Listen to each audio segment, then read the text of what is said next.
They told me I'd never belong here. But what they didn't know was that this empire was never theirs to begin with. It was mine all along.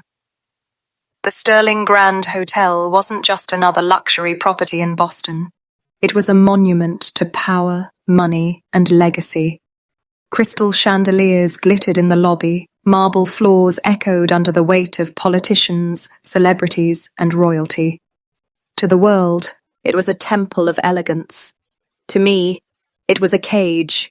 Margaret Sterling, the matriarch, the so-called queen of hospitality, reminded me daily that I didn't deserve a place inside her golden palace. Her son, Daniel, was my husband.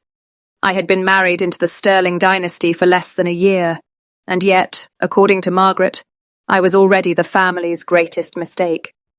From a farm of all places, she would sneer, her voice dripping with disdain every time I entered a room.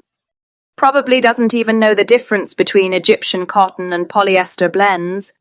She never cared that I had clawed my way through Cornell's prestigious School of Hotel Management while juggling 3 jobs, or that I held a master's degree in business, with offers from some of the world's most renowned hotel chains. None of that mattered. Not to Margaret. Bloodlines, social connections, appearances. Those were her currency. And me? I was just the farmer's daughter who had stumbled into her empire. Daniel, my husband, her golden boy, stood at her side like a soldier under orders. "It's temporary, Claire," he'd whisper whenever I questioned why I, with all my credentials, was scrubbing floors at the Sterling Grand. Mother knows the business better than anyone. But the truth was, his spine had been replaced with glass years ago. The humiliation.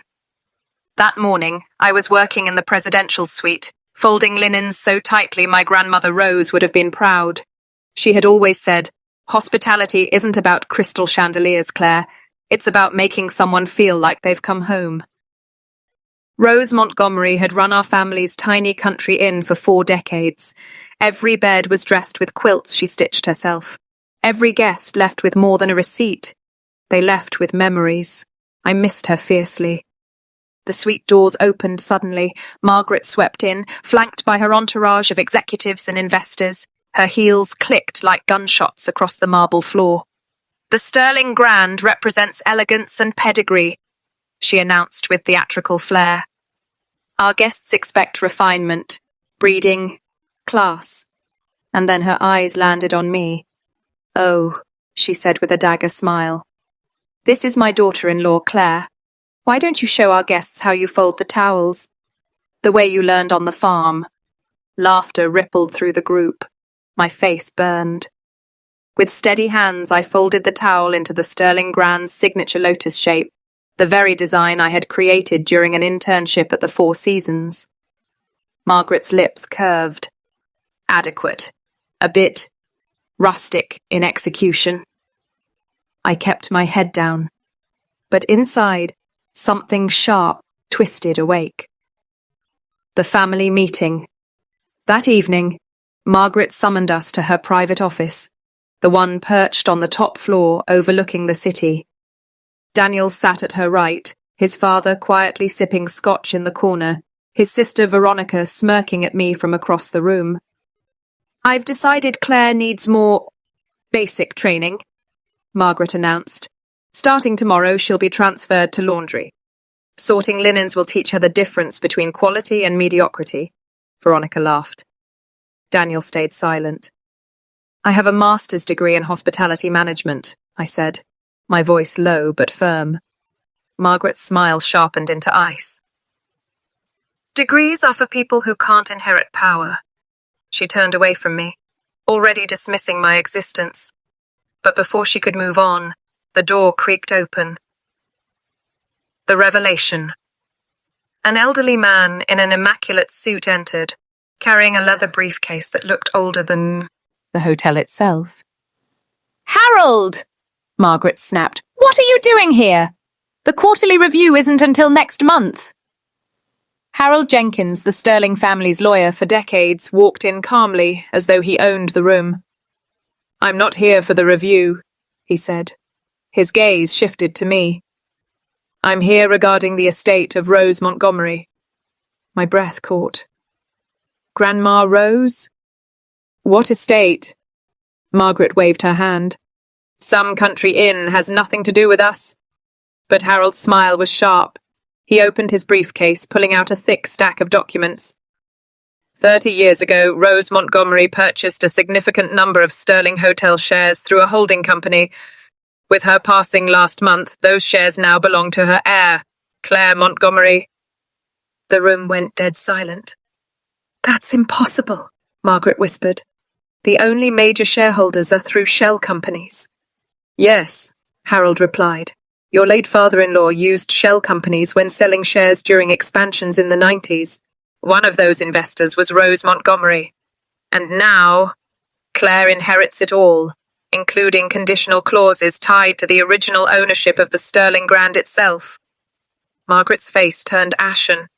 "What clauses?" she demanded. Harold's eyes gleamed. "It appears the Sterling Grand was never truly your family's to begin with. It was purchased from the Montgomery family, with legal stipulations ensuring eventual rights would revert if certain conditions were violated." My hands trembled. Grandma Rose had never spoken of this. She had played the long game, and she had chosen me as her final move. The shift of power. Chaos erupted. Veronica shrieked about legacy. Daniel's father poured another drink. Margaret slammed her hand on the desk. "This is my hotel," she hissed. But Harold laid out the truth. With Rose's shares, combined with the original contracts, I now controlled 51% of Sterling Hotels. I stood. My voice didn't shake. "Then we'll call an emergency board meeting tomorrow morning." Margaret leapt up. "I forbid it." I met her glare with quiet steel. "You'll find you don't have the authority to forbid anything anymore." Daniel finally raised his head from the documents, his expression unreadable. "Mother, maybe it's time we hear her out." The reckoning. The next morning, I walked into the boardroom, not in a maid's uniform, but in a tailored suit. Executives who had ignored me before now shifted uncomfortably in their seats. Margaret stormed in, dressed in blood-red Chanel, pearls glinting like weapons. "This is absurd," she barked. "My daughter-in-law is having some breakdown. She belongs in housekeeping, not here." But Harold silenced her with a single gesture. For the next hour, he laid out every detail. Rose's shares, the contracts, the dilution of stock Margaret had secretly orchestrated. By the end, it was undeniable. I was the rightful majority shareholder. Margaret's face contorted with rage. "This farm girl will destroy everything." I stood, calm and clear. "No, Margaret. What destroyed this company is forgetting what hospitality truly means. You chased prestige and power, but you lost the heart of this place." I presented my plan: higher wages, real training, profit sharing, a culture that valued every employee, not just those with pedigrees. The vote was unanimous. I was confirmed as CEO. Margaret was reduced to a powerless honorary chairwoman. Her parting words hissed like venom. "You'll regret this, Claire. You'll collapse under the weight of your farm-bred incompetence." But as she stormed out, I knew the truth. I hadn't inherited weakness. I had inherited strength. The legacy. The next 6 months were grueling. But slowly, change came. Staff turnover plummeted. Guest satisfaction soared. Profits rose. For the first time in years, the Sterling Grand felt alive. And then came the Christmas Eve Gala, once the crown jewel of Boston's elite calendar. This year, I changed everything. The menu designed by our own kitchen staff, the entertainment performed by employees' families, housekeepers danced with financiers, cooks swapped recipes with socialites. The ballroom sparkled with genuine joy. And just when the night was perfect, Margaret staggered in, drunk and furious. "Look what she's done," she slurred. "Turned our legacy into a peasant's party."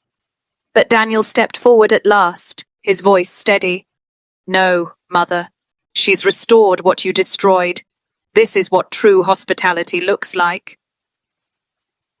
The room applauded. Margaret's fury crumbled into silence. She left Boston soon after, retreating to Florida with her bitterness. A year later, we opened a boutique property within the Sterling Grand, named after the woman who had made it all possible. The Rose Montgomery Inn. Every detail carried her spirit. Handmade quilts, warm smiles, the promise of home. And sometimes, when the stress of the empire weighed heavy on me, I would sit in that inn and hear her voice whisper, "Let them underestimate you, Claire. That way, they'll never see it coming when you rise." And rise I had. That was the story of how the farmer's daughter inherited an empire and brought the Sterling dynasty to its knees.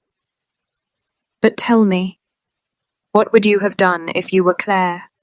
Would you forgive, or would you fight?